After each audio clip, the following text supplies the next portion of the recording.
اعوذ باللہ من الشیطان الرجیم بسم اللہ الرحمن الرحیم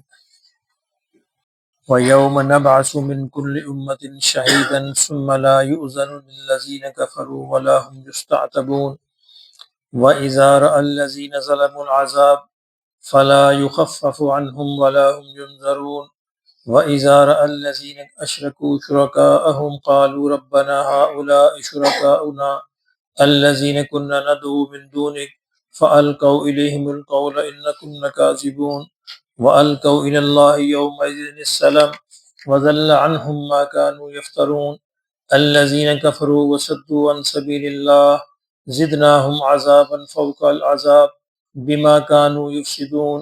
وَيَوْمَ نَبْعَثُ فِي كُلِّ أُمَّةٍ شَهِيدًا عَلَيْهِمْ مِنْ أَنْفُسِهِمْ وَجِئْنَا بِكَ شَهِيدًا عَلَى هَؤُلَاءِ وَنَزَّلْنَا عَلَيْكَ الْكِتَابَ تِبْيَانًا لِكُلِّ شَيْءٍ وَهُدًى وَرَحْمَةً وَبُشْرَى لِلْمُسْلِمِينَ إِنَّ اللَّهَ يَأْمُرُ بِالْعَدْلِ وَالْإِحْسَانِ وَإِيتَاءِ ذِي الْقُرْبَى وَيَنْهَى عَنِ الْفَحْشَاءِ وَالْمُنكَرِ وَالْبَغْيِ يَعِظُكُمْ لَعَلَّكُمْ تَذَكَّرُونَ صدق اللہ العظیم۔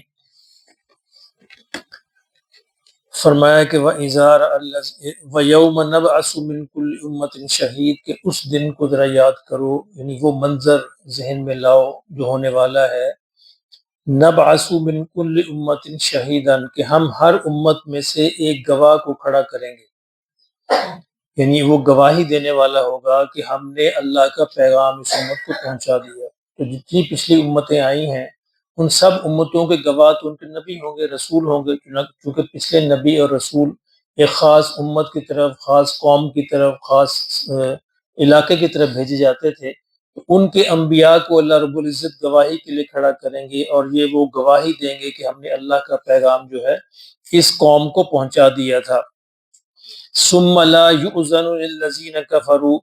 فرمایا پھر وہ لوگ جنہوں نے کفر کیا ہوگا، انبیاء کی بات کو نہیں مانا ہوگا، ان کو یہ اجازت نہیں ملے گی کہ وہ اپنا کوئی توبہ کر سکیں اور یہ کوئی اپنا جواز پیش کر سکیں، کیونکہ ہر چیز جو ہے وہ ختم ہو چکی ہوگی، کیونکہ قیامت کا دن جو ہے وہ دار العمل نہیں ہے، دار الجزا ہے، عمل کی یہ جگہ ہے، اس لیے وہاں پہ عمل کا کوئی مہلت نہیں ملے گی۔ اس دن تو نتیجے کا اعلان ہونا ہے، جس طرح انسان دنیا میں امتحان کے نتیجے کا اعلان ہوتا ہے، اس دن یہ ممکن نہیں ہوتا کہ آپ پیپر کو دوبارہ حل کر سکیں۔ اس لیے فرمایا کہ ثم لا یؤذن للذین کفروا کہ جن لوگوں نے کفر کیا ہوگا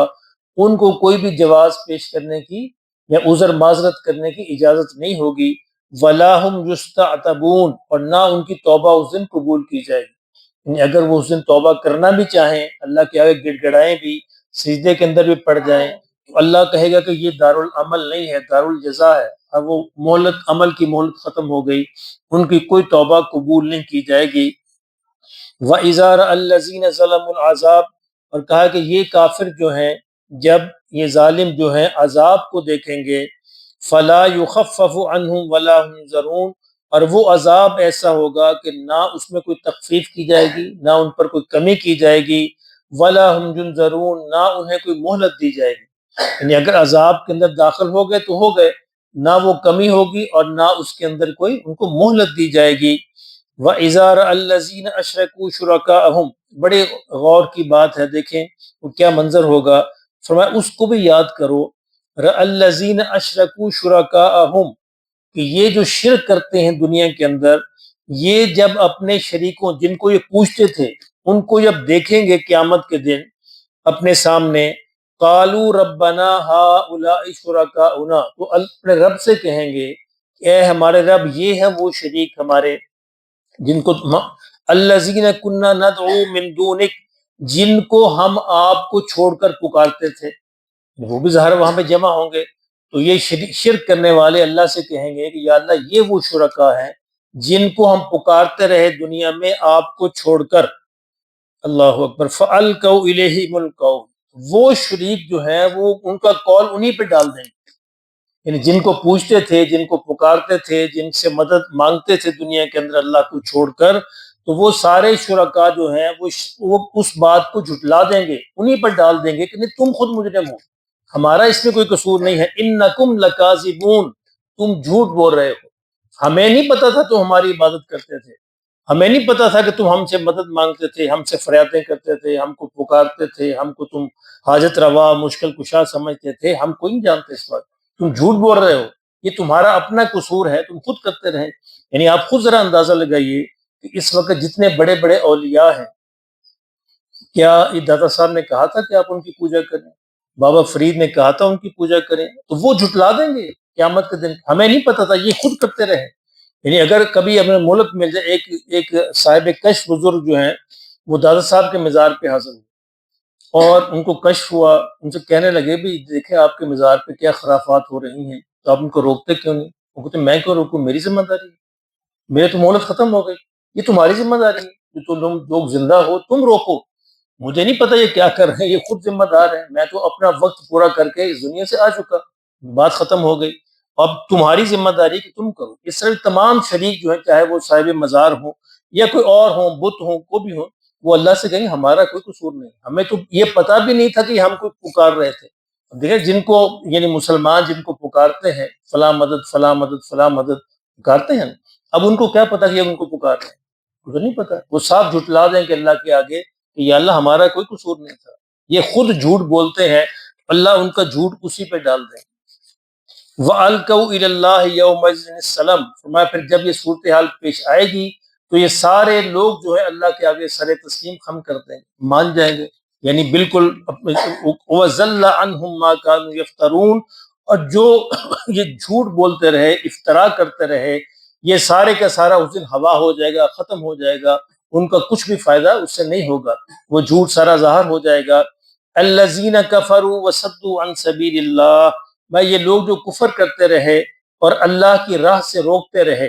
زدناہم عذابا فوق العذاب،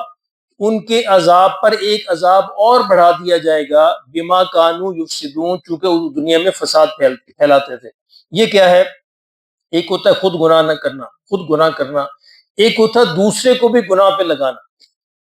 ایک ہوتا ہے خود اللہ کی راہ میں نہ جانا اور ایک ہوتا ہے دوسرے کو بھی اللہ کی راہ سے روکنا، اس کا گناہ اب ڈبل ہے، ایک نے خود گناہ نہیں کیا،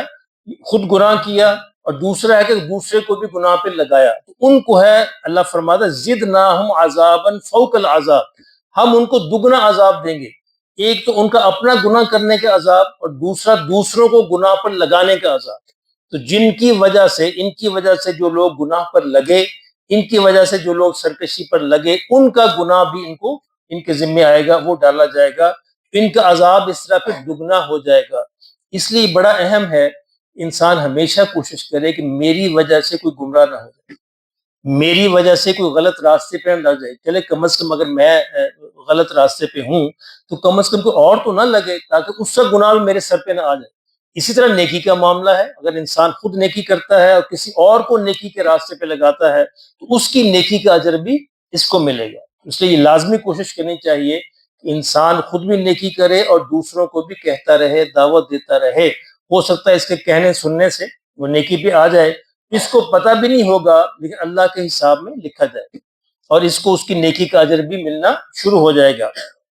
وَيَوْمَ نَبْعَثُ فِي كُلِّ أُمَّةٍ شَهِيدٍ، اور فرمایا پھر اس دن کو بھی یاد کرے، پہلے بھی آیت آئی، یہ پہلی جو آیت آئی تھی وہ سارے رسولوں کے لیے تھی، اب یہ آیت خالص رسول اللہ صلی اللہ علیہ وسلم کے بارے میں ہے۔ وَيَوْمَ نَبْعَثُ فِي كُلِّ أُمَّةٍ شَهِيدًا، کہ وہ دن بھی یاد کرو جب ہم ہر امت میں ایک گواہ کھڑا کریں گے، علیہم من انفسہم، انہی میں سے اٹھا کر، یعنی انہی لوگوں میں سے اٹھا کر ایک گواہ کھڑا کریں گے، وَجِئْنَا بِكَ شَهِيدًا عَلَىٰ هَٰؤُلَاءِ، اور اے نبی ہم آپ کو آپ کی امت پر گواہ کھڑا کریں گے۔ تو نبی صلی اللہ علیہ وسلم اس آیت کو جب پڑھتے تھے تو بہت ہی یعنی آپ کے چہرے پہ فکر اور پریشانی آ جاتی تھی، اسی لیے آپ کو یاد ہے کہ حجۃ الوداع کے موقع پر آپ نے 3 دفعہ صحابہ سے پوچھا، کیا میں نے اللہ کا پیغام تم تک پہنچا دیا؟ کیا میں نے اللہ کا پیغام تم تک پہنچا دیا؟ تم اس کے گواہ رہنا کہ میں نے پیغام پہنچا دیا۔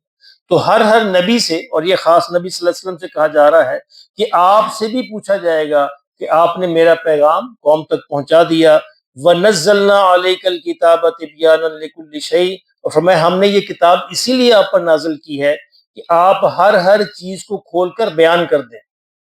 جو بھی اس کتاب کے اندر ہم نے بیان کیا ہے وہ آپ ہر چیز کو کھول کر بیان کر دیں۔ اب اس آیت سے بعض لوگوں نے یہ غلط فہمی ہوئی ہے کہ قرآن مجید میں ہر مضمون جو ہے، ہر سبجیکٹ جو ہے، دنیا جہان کی چیزیں نہیں، ایسا نہیں ہے۔ قرآن فزکس کی کتاب نہیں ہے، نہ کیمسٹری کی ہے، نہ بایو کی ہے، نہ اکاؤنٹس کی ہے، نہ اکنامکس کی، کسی نہیں۔ قرآن ہدایت کی کتاب ہے۔ قرآن میں ہر وہ چیز بیان کر دی گئی ہے جو انسان کی ہدایت کے لیے ضروری ہے، جو انسان کی آخرت کی کامیابی کے لیے ضروری ہے۔ ضمنی طور پہ بعض چیزیں آ گئی ہیں اس میں، لیکن وہ قرآن کا موضوع نہیں ہے۔ قرآن کا موضوع ہدایت ہے، قرآن کا موضوع آخرت کی کامیابی ہے۔ اس کے بارے میں اللہ نے فرمایا کہ دیکھیے ہم نے اس کتاب میں ہر وہ چیز بیان کر دی ہے جو ضروری تھی، اور ساتھ آگے وضاحت بھی کر دی، وَہُدًى، اور اس میں ہدایت بھی ہے،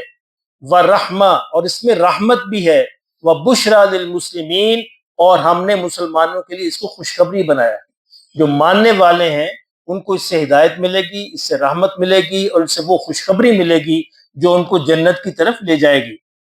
اسی طرح فرمایا کہ اسی لیے ہم نے اس قرآن کے اندر یہ حکم دیا، ان اللہ یأمر بالعدل، کہ اللہ جو حکم دیتے ہیں تمہیں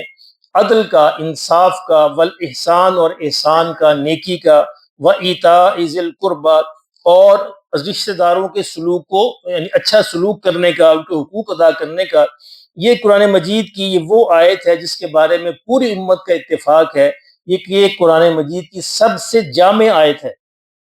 اس کے اندر تمام کرنے کے کام بھی بتا دیے گئے اور تمام نہ کرنے کے کام بھی بتا دیے گئے۔ اسی لیے شروع سے لے کر آج تک پچھلے 1400 سال سے اس کو جمعے کے خطبے میں پڑھا جاتا ہے۔